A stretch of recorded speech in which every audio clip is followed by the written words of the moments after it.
भक्त बंधुओं, आज की इस पवित्र कथा में आपका स्वागत है। आज आप जिस कथा को सुनने आए हैं वो माँ लक्ष्मी की ऐसी दिव्य कथा है जिसे केवल सुन लेने भर से घर की गरीबी दूर होती है, संकट मिटते हैं और धन के रास्ते अपने आप खुलने लगते हैं। हाँ भक्तों, माँ लक्ष्मी की यह कथा हर उस घर में खुशहाली लाती है जहाँ इसे श्रद्धा और सच्चे मन से सुना जाता है। लेकिन ध्यान से सुनिए, गरुड़ पुराण में कहा गया है कि किसी भी शुभ कथा को बीच में छोड़ देना बहुत बड़ा पाप माना गया है। इसलिए इस कथा को अंत तक ज़रूर सुनें, क्योंकि माँ लक्ष्मी का विशेष आशीर्वाद उसी भक्त पर बरसता है जो कथा को पूरा सुनता है और उसे अपने जीवन में उतारता है। भक्तों, माँ लक्ष्मी हमेशा उसी घर में आती हैं जहाँ मन साफ हो, जहाँ लालच न हो, जहाँ भक्ति सच्ची हो, जहाँ परिवार में प्रेम और सम्मान हो और जहाँ रोज़ कम से कम एक बार भगवान का नाम लिया जाता हो। जो लोग केवल धन कमाने के पीछे भागते हैं पर भक्ति नहीं करते, माँ लक्ष्मी वहाँ देर तक नहीं ठहरती। लेकिन जिस घर में भक्ति, मेहनत और सच्चाई होती है, उस घर में माँ स्वयं प्रवेश करती हैं और आशीर्वाद का भंडार खोल देती हैं। भक्त बंधुओं, आज की यह कथा आपके जीवन का मार्ग बदल सकती है। इसमें वह रहस्य छिपा है जिससे माँ लक्ष्मी खुश होती हैं और आपके घर में सुख समृद्धि भेजती हैं। बस आपका काम है कथा को पूरे ध्यान से सुनना, मन को शांत करके सुनना, विश्वास के साथ सुनना, क्योंकि आज की यह कथा हर उस भक्त के लिए वरदान साबित होती है जो इसे पूरी श्रद्धा के साथ सुन लेता है। तो आइए भक्तों, अब मन को एकाग्र करिए, सभी चिंताओं को एक तरफ रखिए और इस दिव्य कथा के लिए तैयार हो जाइए, क्योंकि अब शुरू होती है माँ लक्ष्मी की वह करुणामयी और चमत्कारी कथा जिससे आपके जीवन में खुशियों और धन के द्वार खुल सकते हैं। अब ध्यान से मन लगाकर सुनिए। प्यारे भक्त बंधुओं, यह कहानी दो बहनों सीता और गीता की है, जिनके जीवन का पथ बिल्कुल अलग था, पर जिनकी डोर एक ही परिवार और एक ही आस्था से बंधी थी। ज़रा कल्पना कीजिए, एक छोटे से पर संस्कृति से ओत-प्रोत शहर की भीड़ भाड़ से दूर एक शांत और सुंदर मोहल्ला था, जहाँ लोग आज भी अपनी जड़ों से जुड़े हुए थे। इसी मोहल्ले में एक ही घर की दो शाखाएं थीं, सीता और गीता। दोनों बहनें एक ही आंगन में बड़ी हुईं, पर दोनों के स्वभाव में रात और दिन का अंतर था। बड़ी बहन सीता नाम की तरह ही अत्यंत शांत, सरल और सहनशील थीं। उनका चेहरा हमेशा एक अलौकिक मुस्कान से प्रकाशित रहता था। सीता का जीवन एक नियम और संयम से बंधा था, जिसका केंद्र बिंदु थी धन और समृद्धि की देवी माँ लक्ष्मी। बचपन से ही सीता ने अपनी माँ से सीखा था कि धन केवल रुपया नहीं है, बल्कि धन है संस्कार, सुख और संतोष। सीता हर शुक्रवार को कठोर व्रत रखती थीं।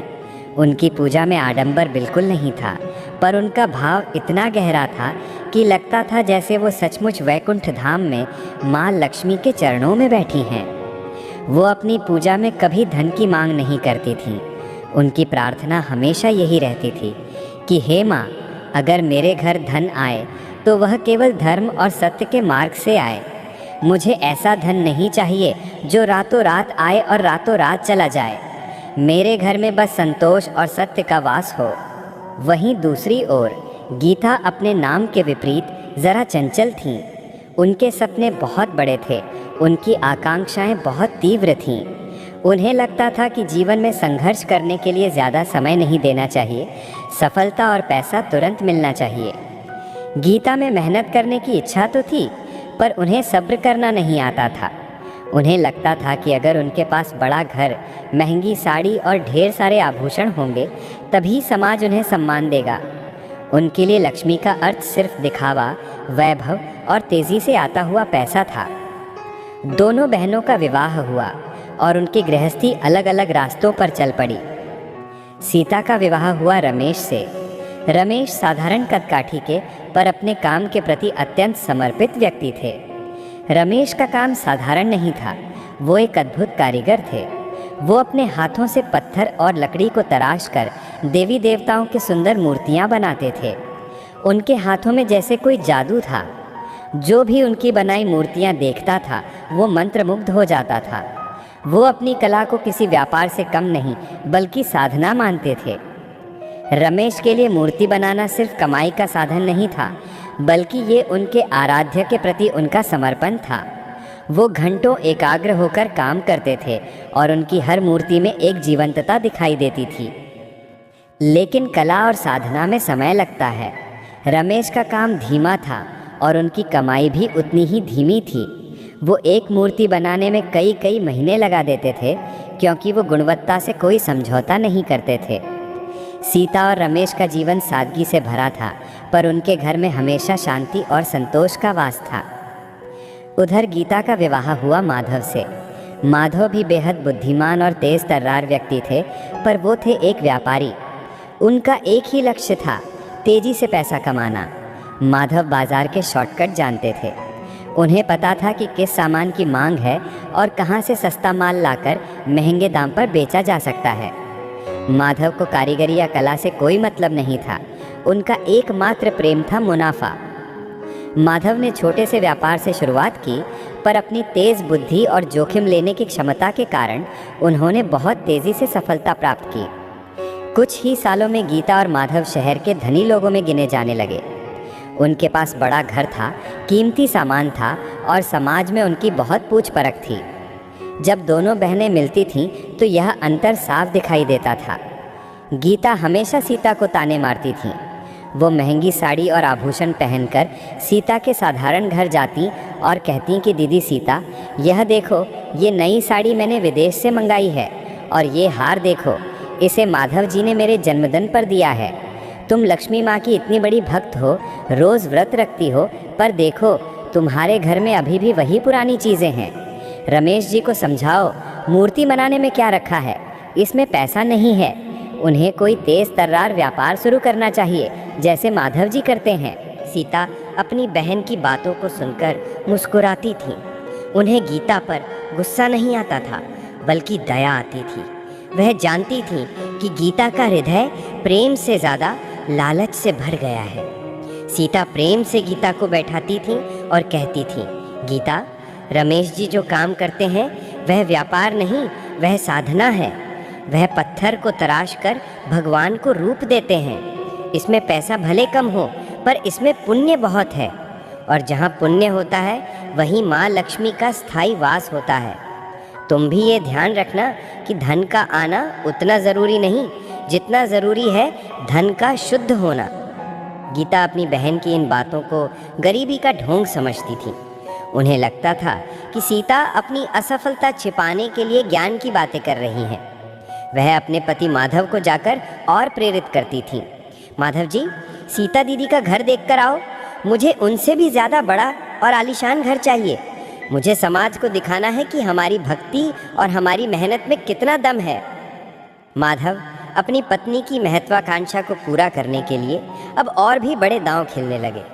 वह तेज़ी से पैसा कमाने के लिए बाजार में अनैतिक और अवैध शॉर्टकट का इस्तेमाल करने लगे।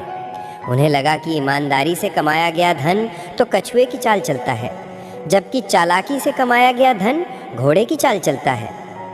इधर सीता और रमेश का जीवन ईमानदारी के पथ पर धीरे धीरे आगे बढ़ रहा था। रमेश की कला की प्रसिद्धि दूर दूर तक फैल चुकी थी।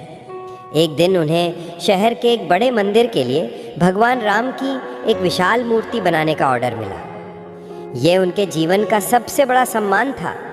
रमेश और सीता बहुत खुश हुए। सीता ने उस दिन विशेष रूप से व्रत रखा।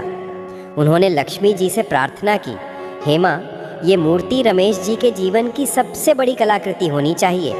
आप अपनी कृपा बनाए रखना। रमेश ने कई महीनों तक पूरी लगन से काम किया। उन्होंने अपनी कारीगरी का सर्वोत्कृष्ट प्रदर्शन किया। मूर्ति लगभग तैयार होने वाली थी, तभी एक बड़ी विपत्ति आ पड़ी। जिस पत्थर पर रमेश काम कर रहे थे वह अंतिम चरण में मूर्ति के एक कोने पर अंदर से खराब निकला। अगर रमेश उस खराबी को छुपाकर मूर्ति को पेंट कर देते तो किसी को पता नहीं चलता। उन्हें लाखों का मुनाफा हो जाता और उनका सम्मान भी बना रहता। लेकिन रमेश के सामने ये धर्म और अधर्म की परीक्षा थी। ये मूर्ति किसी ग्राहक के लिए नहीं बल्कि भगवान के लिए बन रही थी। उन्होंने रात भर सोचा, उनकी आंखों में नींद नहीं थी। सुबह उन्होंने सीता को सारी बात बताई। सीता ने एक क्षण भी नहीं सोचा। उनके चेहरे पर माँ लक्ष्मी के भक्त का तेज था। उन्होंने अपने पति के कंधे पर हाथ रखा और अत्यंत शांत स्वर में कहा, रमेश जी, हमें भगवान के लिए बनाई गई कलाकृति में धोखा नहीं देना चाहिए। ये मूर्ति हमारी साधना है, व्यापार नहीं। हम नुकसान उठा लेंगे, कर्ज ले लेंगे, पर अपनी ईमानदारी और अपनी कला के प्रति अपनी निष्ठा का सौदा नहीं करेंगे। सीता की इस बात ने रमेश के मन से सारा लालच और डर निकाल दिया। उन्होंने तुरंत फैसला लिया। उन्होंने उस विशाल मूर्ति को तोड़ दिया। लाखों रुपए का पत्थर और महीनों की मेहनत एक झटके में धूल में मिल गई। रमेश ने अपने ग्राहक से माफ़ी मांगी और अपनी पूरी जमा पूंजी, यहाँ तक कि सीता के कुछ गहने बेचकर एक नया और शुद्ध पत्थर खरीदा। इस ईमानदारी भरे निर्णय ने सीता और रमेश को घोर आर्थिक तंगी में डाल दिया। उन पर कर्ज का पहाड़ टूट पड़ा। उनके घर में खाने पीने की भी कमी हो गई। रमेश को छोटे छोटे काम करके कर्ज चुकाना पड़ रहा था, लेकिन उनके मन में शांति थी। उन्हें पता था कि उन्होंने धर्म का रास्ता नहीं छोड़ा है। इधर गीता और माधव का जीवन बाहरी रूप से चमक रहा था, पर अंदर से वह जल रहा था। माधव ने अपने अवैध धंधों को और बढ़ाया, जिसके कारण उन्हें हर पल सरकारी जांच और दुश्मनों का डर सताता था। उनके घर में पैसा तो बहुत था, पर शांति और नींद बिल्कुल नहीं थी। गीता अब भी अपनी बहन सीता से दूरी बनाकर रखती थी। उन्हें लगता था कि गरीबी छूत की बीमारी है। जब गीता को पता चला कि रमेश ने मूर्ति तोड़ दी और उन्हें लाखों का नुकसान हुआ है, तो वो हंसी। कैसी मूर्खता है, गीता ने अपने पति माधव से कहा। लाखों का नुकसान सिर्फ एक छोटी सी खराबी के लिए। देखो, हमने चालाकी से कितना पैसा कमा लिया है और ये ईमानदारी का ढोंग करके भूखे मर रहे हैं। लेकिन यही वो क्षण था जब काल चक्र अपनी दिशा बदलने वाला था। माधव की चालाकी, जिसे वे अपनी सफलता मानते थे, अब उनके लिए जाल बन चुकी थी। उनके अवैध धंधों की खबर धीरे धीरे जांच एजेंसियों तक पहुंच गई। अब कथा उस मोड़ पर आती है जहां धर्म और अधर्म का परिणाम सामने आने वाला था। सीता और रमेश के घर में आर्थिक तंगी अपने चरम पर थी। कर्ज का बोझ इतना भारी था कि उन्हें रात को ठीक से नींद भी नहीं आती थी। रमेश सुबह से लेकर शाम तक छोटे छोटे कारीगरी के काम करते ताकि 2 वक्त की रोटी और कर्ज की छोटी मोटी किश्त चुकाई जा सके। जिस कारीगर के हाथ बड़े मंदिरों की मूर्तियां बनाते थे, आज वही हाथ पैसों के लिए साधारण चीज़ें बनाने को मजबूर थे। यह सब देखते हुए भी सीता की आंखों में कभी शिकायत नहीं आई। वह जानती थी कि यह उनके जीवन की सबसे बड़ी परीक्षा है और वह इस परीक्षा में धैर्य और संतोष को अपना हथियार बनाए हुए थी। हर शुक्रवार सीता का नियम वैसा ही अटल था। उनके पास लक्ष्मी जी को चढ़ाने के लिए महंगे मिष्ठान तो क्या, कभी कभी तो साधारण फल भी नहीं होते थे। लेकिन सीता हार नहीं मानती थी। वे अपने मंदिर की अच्छी तरह से साफ सफाई करती, एक छोटा सा दीपक जलाती और पूरी भावना से सिर्फ एक तुलसी का पत्ता माँ लक्ष्मी के चरणों में अर्पित करती थीं। उनकी प्रार्थना में अब भी धन की मांग नहीं थी, बल्कि उनकी प्रार्थना थी, हे माँ, मैंने धर्म नहीं छोड़ा है, रमेश जी ने ईमानदारी नहीं छोड़ी है। हम जानते हैं कि आप हमारी परीक्षा ले रही हैं। बस इतना आशीर्वाद देना कि इस गरीबी के कारण हमारे मन में कभी लालच ना आए, हमारा विश्वास अटल रहे। सीता के लिए लक्ष्मी माँ केवल धन की देवी नहीं थी, बल्कि वे धैर्य और त्याग की भी देवी थीं। गीता, जो अब भी सीता से दूरी बनाकर रखती थीं, वे अपनी बहन की इस हालत को देखकर मन ही मन मुस्कुराती थीं। उन्हें लगता था, देखो, पूजा पाठ और ईमानदारी से कुछ नहीं होता। अगर जीवन में आगे बढ़ना है तो चालाक होना पड़ता है। गीता ने अपने घर में एक भव्य पूजा का आयोजन किया था, जिसमें शहर के सभी बड़े लोग शामिल थे। उनका पूजा घर सोने और चांदी के आभूषणों से सजा हुआ था, लेकिन उनकी पूजा में श्रद्धा कम और दिखावा ज्यादा था। माधव अपने अवैध व्यापार के कारण अब लाखों करोड़ों की संपत्ति के मालिक थे। उनके पास दुनिया की हर सुख सुविधा थी, पर उनके चेहरे पर कभी भी शांति नहीं दिखी। उन्हें हमेशा डर सताता रहता था। रात को अक्सर वह घबरा कर उठ जाते थे। उन्हें लगता था कि कोई उनका पीछा कर रहा है, कोई उनके काले धंधों को जान गया है। माधव का धन भले ही तेजी से बढ़ रहा था, पर वह धन अशुद्ध था, उसमें पाप का बीज था। और जब धन पाप के रास्ते से आता है तो वह अपने साथ अशांति, डर और विनाश लेकर आता है। गीता को भी अब धीरे धीरे माधव के व्यापार के कुछ राज पता चलने लगे थे। उन्हें पता चला कि माधव कई बार लोगों को धोखा देते हैं, गलत माल बेचते हैं और सरकार के नियमों का उल्लंघन करते हैं। गीता का हृदय डर से भर जाता था। वे अपने पति से कहती थीं, माधव जी, क्या ये सब ज़रूरी है? हमें इतना पैसा नहीं चाहिए, हमें बस शांति चाहिए। लेकिन माधव अब लालच के दलदल में इतने गहरे धंस चुके थे कि वे बाहर नहीं निकल सकते थे। उन्होंने अपनी पत्नी को डांटकर शांत करा दिया और कहा, ये सब व्यापार के नियम है गीता, अगर ज़्यादा सोचेगी तो कभी अमीर नहीं बन पाएगी। माधव ने सोचा था कि वे अपनी चतुराई से कानून की आंखों में धूल झोंक देंगे, पर वे भूल गए थे कि दुनिया की नज़र से भले ही बच जाओ, पर धर्म की नज़र से कभी नहीं बच सकते। वहाँ बैकुंठ धाम में लक्ष्मी नारायण सब कुछ देख रहे थे। भगवान विष्णु मंद मंद मुस्कुरा रहे थे। माता लक्ष्मी की आंखों में अपनी परम भक्त सीता के लिए प्रेम और करुणा थी। लक्ष्मी जी ने भगवान विष्णु से कहा, स्वामी, मेरी भक्त सीता ने घोर कष्ट सहा है। उसने अपनी ईमानदारी की रक्षा के लिए लाखों का त्याग किया है। अब उसकी परीक्षा समाप्त होनी चाहिए और जो लोग अधर्म के मार्ग से धन अर्जित कर रहे हैं, उनका मोह अब टूटना चाहिए। भगवान विष्णु बोले, देवी, आपने ठीक कहा।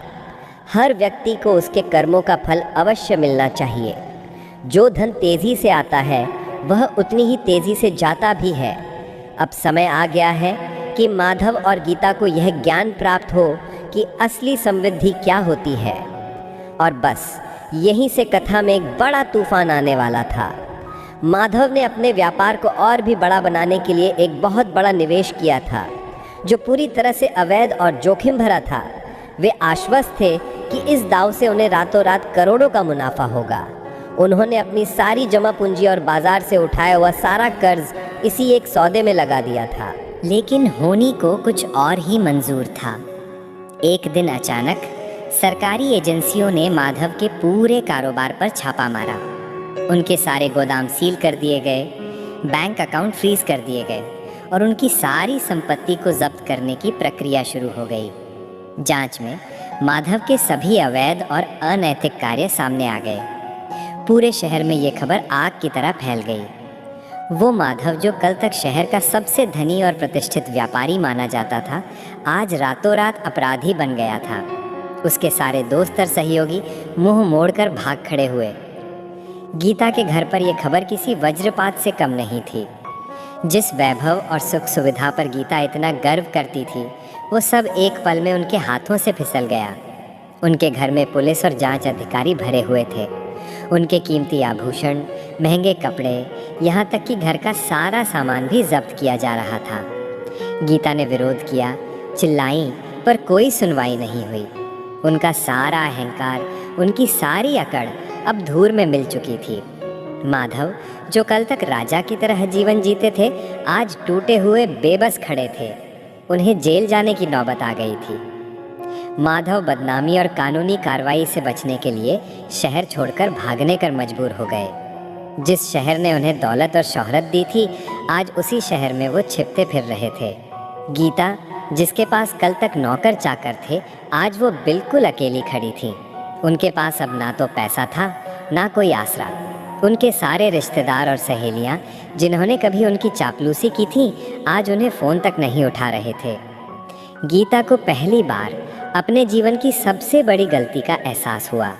उन्होंने उस धन को पूजा जो टिकाऊ नहीं था। उन्होंने उस बहन का मजाक उड़ाया जिसने उन्हें सच्चे धन का महत्व सिखाया था।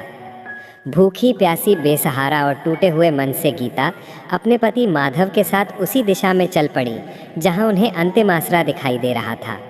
ये आसरा किसी महल का नहीं था, बल्कि उसी सादगी भरे घर का था जहाँ उनकी बड़ी बहन सीता रहती थी, जिसे उन्होंने कभी गरीब कहकर ताना मारा था। माधव और गीता जब सीता के घर पहुँचे तो रात का अंधेरा गहरा चुका था। सीता और रमेश अपने छोटे से घर में दीपक जलाकर सादगी से भोजन कर रहे थे। दरवाज़ा खटखटाने की आवाज़ आई। रमेश ने दरवाज़ा खोला और सामने का दृश्य देखकर वो स्तब्ध रह गए। सामने उनकी साली गीता और जीजा माधव खड़े थे। गीता के चेहरे पर वर्षों का घमंड नहीं था, बल्कि अपमान और पश्चाताप की गहरी रेखाएं थीं। उनके कपड़े फटे हुए थे और उनके पैरों में चप्पलों की जगह धूल लगी हुई थी।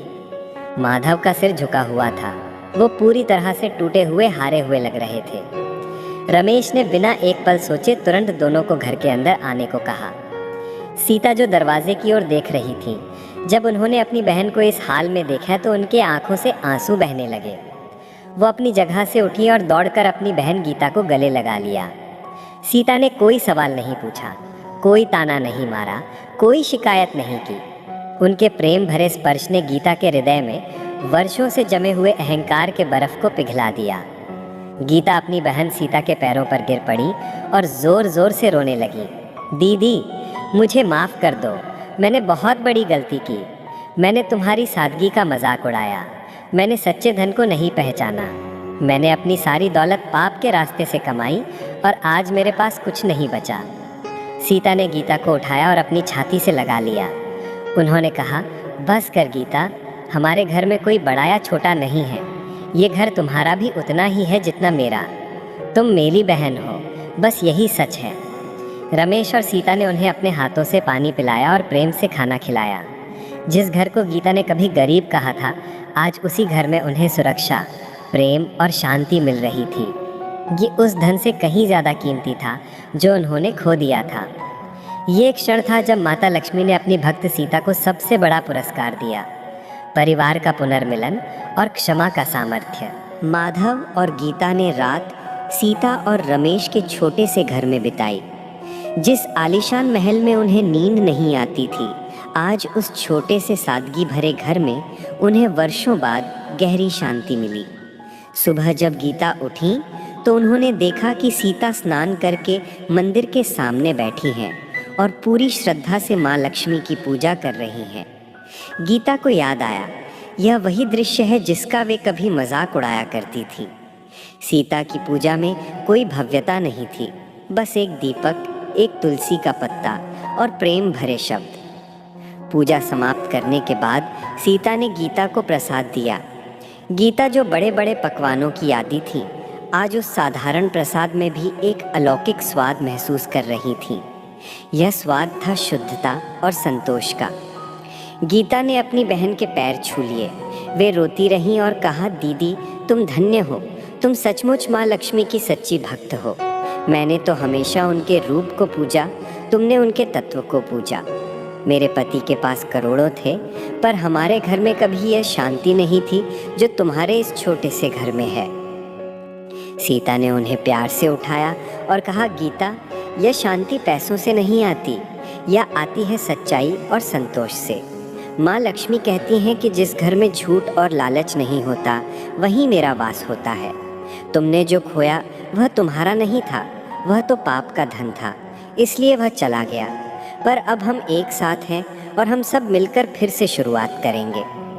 इधर माधव का मन भी पश्चाताप की अग्नि में जल रहा था। उन्होंने अपने जीजा रमेश को अकेले में बुलाया। उनका सर शर्म से झुका हुआ था। रमेश जी, माधव ने भारी आवाज़ में कहा, मैंने बहुत बड़ी गलती की। मैंने आपको कभी सम्मान नहीं दिया। मैंने आपकी ईमानदारी का मजाक उड़ाया। मैंने सोचा था कि मैं सबसे चतुर हूँ, पर आज मैं सबसे बड़ा मूर्ख साबित हुआ। मेरी गलती की वजह से मेरी पत्नी और मुझे यह दिन देखना पड़ा। मैं जानता हूँ आप पहले से ही कर्ज में हैं और मैं आप पर और बोझ डाल रहा हूँ। रमेश, जो स्वयं एक शांत और गहरे व्यक्ति थे, उन्होंने माधव के कंधे पर हाथ रखा। रमेश जानते थे कि माधव में बुद्धि और क्षमता बहुत है, बस उनका रास्ता भटक गया था। रमेश ने कहा, माधव जी, जो हो गया उसे भूल जाइए। हर इंसान से गलती होती है, पर गलती को सुधारना ही असली बहादुरी है। आप मेरे जीजा हैं, आप मेरे परिवार हैं। हम सब एक साथ मिलकर इस संकट का सामना करेंगे। हमारे पास आज धन नहीं है, पर हमारे पास ईमानदारी, कारीगरी और व्यापार की समझ है। हम इसी को अपनी पूंजी बनाएंगे। रमेश की इस उदारता और सादगी को देखकर माधव का हृदय पिघल गया। जिस रमेश को वे कभी छोटा मानते थे, आज वही रमेश उन्हें एक नई जिंदगी की राह दिखा रहा था। माधव ने उसी पल संकल्प लिया कि अब वह ईमानदारी के मार्ग को कभी नहीं छोड़ेंगे, चाहे उसमें कितना भी समय लगे। सीता और रमेश ने तय किया कि सबसे पहले माधव के कानूनी संकट से निपटना ज़रूरी है। रमेश के कुछ पुराने भले लोग थे जिन्होंने रमेश की ईमानदारी देखी थी। उनकी मदद से और अपनी सीमित जमा पूंजी से उन्होंने माधव के कानूनी मामलों को सुलझाने की शुरुआत की। माधव ने भी अपनी सारी सच्चाई और गलतियां बिना छिपाए बता दी। यह सच्चाई ही उनके लिए सबसे बड़ी मदद साबित हुई। अब परिवार के सामने सबसे बड़ी चुनौती थी रोजी रोटी कमाना। सीता ने अपनी बहन गीता को समझाया, गीता, अब हमें दिखावे की ज़िंदगी भूलनी होगी। हमें रमेश जी की कारीगरी पर भरोसा करना होगा। तुम्हें भी घर के काम में मदद करनी होगी। गीता, जो महलों में रहने की आदी थी, उन्होंने अब बिना किसी शिकायत के छोटे से घर के सारे काम सीख लिए। वे जानती थीं कि अब यही उनकी सच्चाई है और यही उनकी असली परीक्षा है। माधव ने भी रमेश के साथ काम करने का फैसला किया। रमेश ने अपनी कारीगरी की कार्यशाला में माधव को जगह दी। माधव जी, आपके पास बाजार की बहुत अच्छी समझ है और आप जानते हैं कि कहाँ और किसे माल बेचना है। हम दोनों मिलकर काम करेंगे। आप अपनी बुद्धिमानी का उपयोग शुद्ध और सात्विक व्यापार में कीजिए और मैं अपनी पूरी ईमानदारी से सबसे अच्छी कलाकृतियाँ बनाऊंगा। हम दोनों मिलकर एक नए उद्यम की नींव रखेंगे। माधव को पहली बार अपनी बुद्धि और चालाकी का सही उपयोग समझ में आया। अब उनकी बुद्धि दूसरों को धोखा देने के बजाय गुणवत्ता और ईमानदारी को बाजार तक पहुंचाने में लगने वाली थी। उन्होंने अपनी कंपनी का नाम रखा श्री लक्ष्मी कला मंदिर। यह नाम सीता की भक्ति से प्रेरित था। सीता ने प्रार्थना की कि इस मंदिर में जो भी कलाकृति बने वह माँ लक्ष्मी की कृपा से हमेशा शुद्ध और धर्म पर आधारित हो। रमेश ने अपनी कला को और निखारा। वो जानते थे कि मूर्तियों को बनने में समय लगेगा, इसलिए उन्होंने पहले छोटे छोटे पर अत्यंत सुंदर और शुद्ध पूजा के सामान बनाने शुरू किए, जैसे सुंदर दीपक, चंदन की पेटियां और पूजा की छोटी चौकी। ये वस्तुएं इतनी कलात्मक और शुद्ध थीं कि बाजार में उनकी मांग बढ़ने लगी। माधव ने अपनी व्यापारिक समझ का इस्तेमाल किया। उन्होंने कोई शॉर्टकट नहीं लिया। उन्होंने ग्राहकों को मूर्तियों की शुद्धता और कारीगरी की गारंटी दी। उन्होंने साफ साफ कहा कि उनकी कलाकृति महंगी ज़रूर होगी, पर वह पूरी तरह से हाथ से बनी, धर्मसम्मत और शुद्ध होगी। लोगों ने रमेश की ईमानदारी की कहानियाँ सुनी थीं, इसलिए उन्हें माधव की बातों पर भरोसा हुआ। शुरुआत में काम बहुत धीरे चला। सीता और गीता दोनों मिलकर घर के सारे काम करती थीं और बाजार में जाने वाले माल को पैक करती थीं। गीता ने अपनी पिछली ज़िंदगी की सारी सुख सुविधाएं त्याग दी थीं। वो अब अपनी बहन की तरह संतोष और सादगी में जीवन का आनंद खोजने लगी थीं। कर्ज अभी भी सिर पर था। कई रातें ऐसी गुजरती थीं जब चारों के पास बस सादा दाल रोटी होती थी, पर उनके चेहरे पर शांति थी। ये वो शांति थी जो करोड़ों की दौलत भी नहीं दे पाई थी। सीता जानती थी कि उनके महादेव और माँ लक्ष्मी उनकी परीक्षा ले रहे हैं और वह इस परीक्षा में पास हो रही हैं। उनकी हर शुक्रवार की पूजा अब और भी गहरी और भावपूर्ण हो गई थी। वो अब प्रसाद में उस सादी दाल रोटी का एक छोटा सा अंश भी रखती थी और माँ लक्ष्मी से कहती थी, माँ, आपने हमारे घर में संतोष का वास दिया है, आप अपनी कृपा बनाए रखना। धीरे धीरे श्री लक्ष्मी कला मंदिर का नाम बाजार में फैलने लगा। रमेश की कला और माधव की ईमानदारी भरी व्यापारिक नीति ने एक अद्भुत तालमेल बना लिया था। उनकी कलाकृतियां अब दूर दूर के शहरों से ऑर्डर पाने लगी थीं। उन्हें अब मूर्तियों के लिए भी छोटे छोटे ऑर्डर मिलने लगे थे। ये सब देखकर चारों को एहसास हुआ कि जब ईमानदारी और बुद्धि एक साथ आती हैं तो सफलता ज़रूर मिलती है। रमेश की कला और माधव की नई ईमानदारी भरी व्यापारिक बुद्धि ने एक ऐसा तालमेल बिठाया जिसने उनके जीवन को एक नई दिशा दी। रमेश अब छोटी छोटी पर अत्यंत कलात्मक मूर्तियां और पूजा सामग्री बनाते थे। रमेश की बनाई चीज़ों में एक खास बात थी। उनमें एक पवित्रता और जीवंतता होती थी। लोग कहते थे कि जब आप रमेश जी का बनाया दीपक या चौकी देखते हैं तो ऐसा लगता है मानो साक्षात भगवान का आशीर्वाद आपके घर आ गया हो। रमेश की कारीगरी की यह शुद्धता ही उनकी सबसे बड़ी पहचान बन गई थी। माधव ने अपने पिछले जीवन की सारी चालाकी को त्याग दिया था। वो अब हर ग्राहक से सीधे और स्पष्ट बात करते थे। वो ग्राहकों को बताते थे, देखिए, हमारी कलाकृतियाँ महंगी ज़रूर हैं, पर इनकी गुणवत्ता और पवित्रता की हमारी गारंटी है। इसमें कोई मिलावट नहीं है। माधव ने ग्राहकों से विश्वास का रिश्ता जोड़ा, ना कि मुनाफे का। उनकी इस नई ईमानदारी वाली व्यापार शैली ने बाजार में एक विशिष्ट स्थान बना लिया था। सीता और गीता दोनों बहनें अब एक टीम के रूप में काम करती थीं।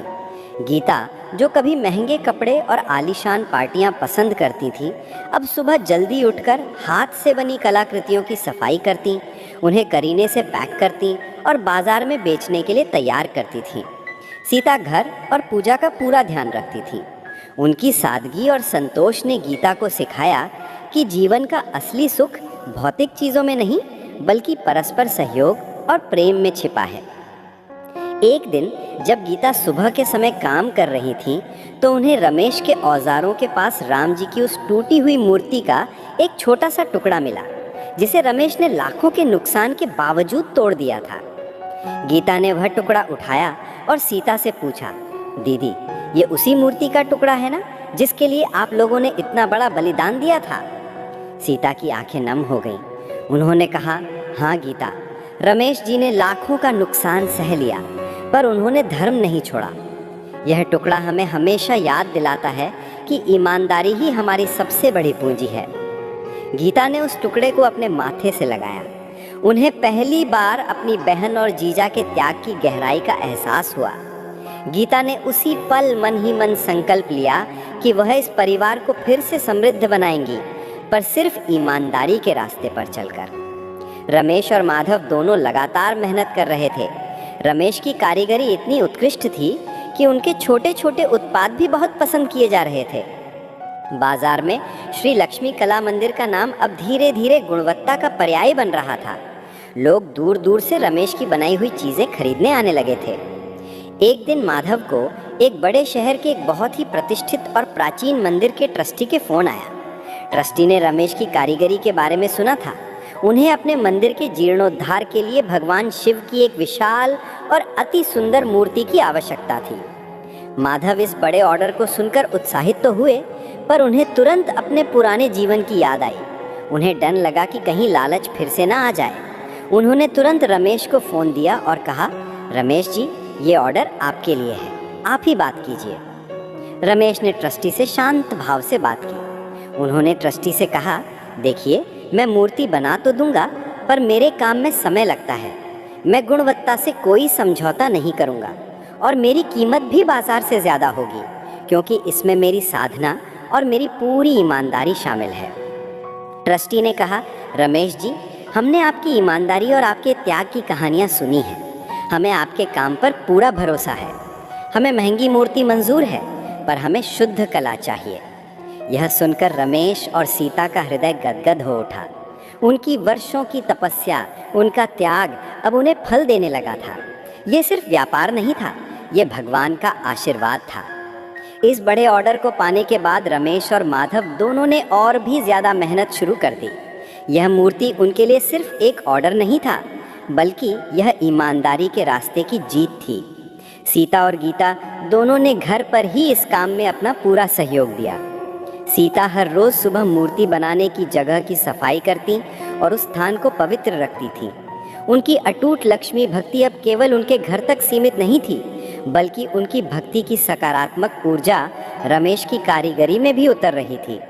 गीता ने अपनी पुरानी व्यापारिक समझ का उपयोग करके कच्चे माल की खरीदारी और वितरण की व्यवस्था को इतने अच्छे से संभाल लिया कि रमेश को केवल अपनी कला पर ध्यान केंद्रित करना पड़ा। समय बीतता गया। जैसे जैसे मूर्ति बनने लगी, उसकी सुंदरता की चर्चाएं दूर दूर तक फैलने लगी। लोगों को लगने लगा कि रमेश पत्थर को नहीं, बल्कि साक्षात भगवान को आकार दे रहे हैं। लेकिन उन्हें अभी भी अपने पिछले जीवन का कर्ज चुकाना था। कर्ज अभी भी एक पहाड़ की तरह सिर पर था और उस बड़े ऑर्डर का पैसा भी अभी पूरी तरह से नहीं मिला था। एक दिन सीता अपनी शुक्रवार की पूजा कर रही थी। उनके पास दीपक और तुलसी का पत्ता था। उनकी आंखें बंद थी और वो गहरे ध्यान में थी।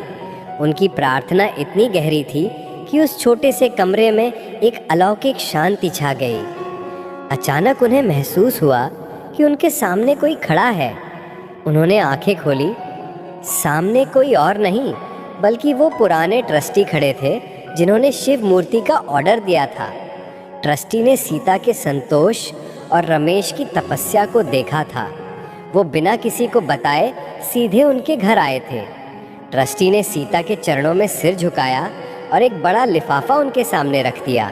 उन्होंने कहा, माता सीता, आपकी और रमेश जी की ईमानदारी देखकर हम बहुत प्रभावित हुए हैं। ये धन आपके काम के लिए नहीं है, ये आपकी ईमानदारी के लिए है।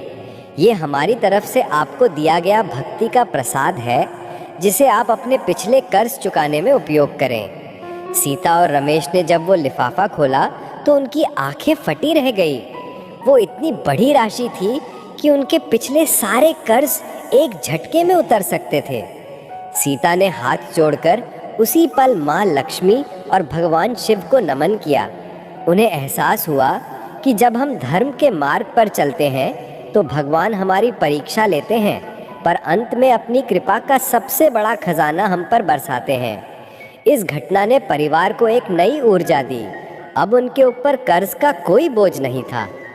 वे पूरी आज़ादी और समर्पण से अपने काम में जुट गए। अब परिवार पर कोई बोझ नहीं था और वे पूरी श्रद्धा और समर्पण से भगवान शिव की विशाल मूर्ति के निर्माण में जुट गए। रमेश के लिए यह मूर्ति सिर्फ पत्थर तराशना नहीं था, ये उनकी वर्षों की तपस्या थी। वो दिन रात एक कर देते थे। जब वो छीनी और हथौड़ा उठाते थे तो सीता और गीता को लगता था जैसे वो पत्थर से बात कर रहे हों। रमेश घंटों एकाग्र होकर काम करते थे। उनकी आंखों में कोई थकान नहीं होती थी, बल्कि एक दैवीय चमक होती थी। सीता हर सुबह उस कार्यशाला को गंगा जल से पवित्र करती थी और रमेश के औजारों की पूजा करती थी। उन्हें पूरा विश्वास था कि यह मूर्ति रमेश नहीं बल्कि साक्षात भगवान शिव की प्रेरणा से बन रही है। माधव और गीता ने भी अपनी पिछली सारी गलतियों को पीछे छोड़ दिया था। माधव ने अब बाजार में ऐसी व्यवस्था बना ली थी कि रमेश को काम के लिए कभी भी कच्चे माल या धन की चिंता न करनी पड़े। गीता अपने घर के काम और पैकिंग के बाद हमेशा रमेश को छोटे मोटे कामों में सहयोग देती थी। अब उनके जीवन में दिखावा नहीं बल्कि समर्पण आ चुका था। समय का पहिया तेजी से घूमा और वो शुभ दिन आ गया जब भगवान शिव की वो विशाल मूर्ति पूरी तरह से तैयार हो गई। जब वो मूर्ति पूर्ण हुई तो उसे देखने के लिए पूरा शहर उमड़ पड़ा। लोग दूर दूर से रमेश की कार्यशाला तक आए। जिसने भी उस मूर्ति को देखा वो स्तब्ध रह गया। मूर्ति में इतना सौंदर्य, इतनी शांति और इतना तेज था कि लोग घंटों उसके सामने खड़े रहते थे। लोगों को लगा ही नहीं कि ये किसी इंसान के हाथ की बनाई हुई मूर्ति है। उन्हें लगा जैसे स्वयं महादेव वहाँ प्रकट हो गए हों। पूरे शहर में अब रमेश को केवल कारीगर रमेश नहीं बल्कि तपस्वी मूर्तिकार के नाम से जाना जाने लगा। माधव, जो पहले केवल पैसे को देखते थे, आज अपनी पत्नी गीता के साथ इस मूर्ति के सामने खड़े थे। माधव की आंखें भर आई। उन्हें अपनी पुरानी गलती का एहसास हुआ। उन्होंने रमेश को गले लगा लिया और कहा, रमेश जी, मैंने अपनी ज़िंदगी में करोड़ों रुपए कमाए पर मैंने कभी इतना शुद्ध और अमर काम नहीं किया। आपकी कला अमर है। यह मूर्ति हमें सिखाती है कि सच्ची दौलत कला और धर्म में होती है। ट्रस्टी, जिसने ऑर्डर दिया था, वो मूर्ति को देखकर इतने प्रसन्न हुए कि उन्होंने तय की गई राशि से दुगनी राशि रमेश को भेंट की। उन्होंने कहा, ये सिर्फ मूर्ति का मूल्य नहीं है, ये आपकी तपस्या का मूल्य है। अब श्री लक्ष्मी कला मंदिर की प्रसिद्धि केवल उस शहर तक सीमित नहीं थी। इस मूर्ति की चर्चा देश के बड़े बड़े कला जगत में होने लगी। रमेश को कई राज्यों से बड़े बड़े ऑर्डर मिलने लगे। उनका छोटा सा कार्यशाला अब एक सम्मानित और बड़ा कला केंद्र बन चुका था। सीता और रमेश का जीवन एक बार फिर समृद्ध हो गया, पर इस बार यह समृद्धि स्थायी थी, क्योंकि इसकी नींव ईमानदारी और त्याग पर टिकी थी। अब गीता के मन में एक अंतिम अहंकार बचा था, वो ये कि भले ही उन्होंने अपनी बहन से माफ़ी मांग ली थी, पर उन्हें अब भी कहीं ना कहीं लगता था कि उन्होंने अपनी पुरानी ज़िंदगी में कठिन समय नहीं देखा, जबकि सीता ने गरीबी झेली थी। उन्हें लगता था कि वो सीता की तुलना में ज़्यादा सुखी रही थी। एक रात सीता और गीता छत पर बैठी थी और बातें कर रही थी। गीता ने सीता से धीरे से कहा, दीदी मुझे एक बात बताओ, तुम इतनी गरीबी में भी कैसे इतनी शांत रही? जब तुम्हारे पास भोग लगाने के लिए फल नहीं होते थे, तब भी तुम कैसे मुस्कुराती थी? मुझे लगता है कि मैंने भले ही सब खोया, पर मैंने तुमसे ज़्यादा सुख और वैभव देखा। सीता मुस्कुराई। उन्होंने अपनी बहन का हाथ पकड़ा और कहा, गीता ये तुम्हारी सबसे बड़ी गलती है। जब तुम वैभव में थी तब तुम्हें हमेशा डर सताता था, तुम हमेशा और पाने की दौड़ में थी। जब तुम मेरे घर आई तो तुम्हारे पास पैसा नहीं था, पर तुम शांत थी। जब मैं गरीब थी तब मेरे पास संतोष था। मैं रोज़ लक्ष्मी माँ को तुलसी का पत्ता चढ़ाती थी, और वो पत्ता मेरे लिए करोड़ों के भोग से ज़्यादा था, क्योंकि वो शुद्ध प्रेम से भरा था। सीता ने एक गहरी सांस ली और गीता के माथे को चूमा। सच तो ये है गीता कि मैंने कभी गरीबी नहीं देखी। मेरा सबसे बड़ा धन तो मेरा विश्वास था, और तुम मेरी बहन, तुमने वो विश्वास पा लिया है। अब तुम मुझसे ज़्यादा धनी हो। सीता की ये बातें सुनकर गीता का अंतिम अहंकार भी टूट गया। उन्हें एहसास हुआ कि असली दौलत मन की शांति है। गीता ने उसी क्षण, उसी सादगी भरे जीवन में अपनी असली खुशी को खोज लिया। रमेश और माधव अब मिलकर काम करते थे। उनकी श्री लक्ष्मी कला मंदिर की प्रसिद्धि इतनी बढ़ी कि वे कई गरीब कारीगरों को भी काम देने लगे। रमेश अपनी कला की साधना करते थे और माधव ईमानदारी से व्यापार को संभालते थे। सीता और गीता घर को भक्ति और संतोष से सींचती थी। उनके घर में अब हर शुक्रवार को माँ लक्ष्मी की पूजा होती थी, और वो पूजा सिर्फ धन की नहीं, बल्कि ईमानदारी, संतोष और परिवार के अटूट प्रेम की होती थी। ये कथा हमें सिखाती है मेरे दोस्तों कि माँ लक्ष्मी चंचल हैं, पर वो वहीं स्थायी वास करती हैं जहाँ धर्म और संतोष की नींव मजबूत होती है। जीवन में चाहे कितने भी उतार चढ़ाव आएं, अगर आपकी नीयत साफ है और आपका विश्वास अटूट है, तो अंत में ईश्वर अपनी कृपा का सबसे बड़ा खजाना ज़रूर देते हैं। और इस तरह सीता और गीता की ये अद्भुत और भावपूर्ण कथा यहीं पूर्ण होती है, पर इसका शाश्वत संदेश हमेशा हम सबके साथ रहेगा। देखा आपने कैसे सीता की भक्ति और रमेश की तपस्या ने माधव और गीता के टूटे हुए जीवन को भी एक नया आकार दिया। ये कहानी हमें सिखाती है कि धन की देवी माँ लक्ष्मी कभी कभी हमारी परीक्षा ज़रूर लेती हैं। वो हमारे जीवन से अस्थायी वैभव को हटा देती हैं, ताकि हमें सच्चे और टिकाऊ धन का महत्व समझा सकें। याद रखिए, वो धन जो ईमानदारी, कला और प्रेम से कमाया जाता है, वो हमेशा स्थिर रहता है, और जिस घर में संतोष का वास होता है, उसी घर में माँ लक्ष्मी और भगवान विष्णु अपनी कृपा बरसाते हैं। आज आप भी इस कथा से एक संकल्प लीजिए कि आप जीवन में चाहे कितनी भी ऊंचाई पर पहुंच जाएं, अपने संस्कार और ईमानदारी को कभी नहीं छोड़ेंगे। अगर आपकी नीयत साफ है तो दुनिया की कोई भी शक्ति आपको सफल होने से नहीं रोक सकती। अगर ये कहानी आपके हृदय को छू गई है और आपको जीवन में सही राह चुनने की प्रेरणा मिली है, तो इस संदेश को जय माँ लक्ष्मी लिखकर सभी तक पहुंचाइए। भक्त बंधुओं, अगर आपको आज की ये दिव्य कथा अच्छी लगी, अगर आपके हृदय में शांति, भक्ति और विश्वास की ज्योति जली है, तो हमारे भक्तिमय परिवार से जुड़ने के लिए हमारे चैनल को सब्सक्राइब ज़रूर करें। आपका एक छोटा सा सब्सक्राइब हमारे लिए नहीं, सीधे माँ लक्ष्मी के चरणों में अर्पण होता है, क्योंकि इससे ये पावन कथा और भी घरों तक पहुँचती है और अनगिनत भक्तों का कल्याण होता है। भक्तों, हम सभी चाहते हैं कि हमारे घर में कभी लक्ष्मी का अभाव ना हो, कभी धन, संपत्ति और सौभाग्य की कमी ना हो, लेकिन माता लक्ष्मी की सच्ची कृपा उन्हीं पर होती है जो दिन में एक बार कथा सुनते हैं, घर में दीप जलाते हैं, गाय को रोटी और पक्षियों को दाना देते हैं और सबसे बढ़कर माँ लक्ष्मी का नाम श्रद्धा से जपते हैं। ये छोटे छोटे पुण्य जीवन में बड़ा परिवर्तन लाते हैं। और अब अंत में मैं माता रानी से आप सबके लिए एक पवित्र प्रार्थना करता हूँ।